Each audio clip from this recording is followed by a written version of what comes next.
এরপরে আসি আমাদের মেনু। মেইন মেনু থেকে আমরা খুব সহজেই আমাদের মেইন মেনুটা চেঞ্জ করতে পারবো, অর্থাৎ আমাদের ওয়েবসাইটের এইখানে যে মেনুটা রয়েছে এটাকে আমরা বলছি মেইন মেনু।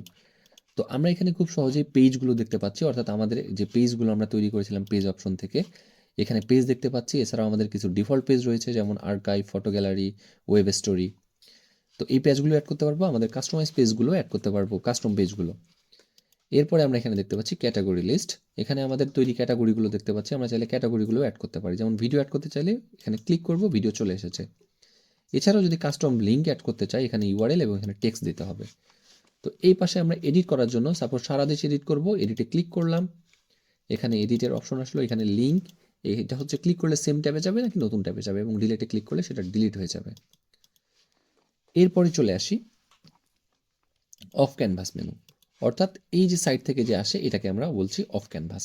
এইখান থেকে অফ ক্যানভাস মেনুটা একই নিয়মে চেঞ্জ করতে পারবো। এরপর সেকেন্ডারি মেনু। সেকেন্ডারি মেনু হচ্ছে ফুটারে আমাদের যে মেনুটা থাকবে এই মেনুটাকে আমরা বলছি সেকেন্ডারি মেনু। এইটার কন্টেন্টগুলো সেমভাবে চেঞ্জ করতে পারবো।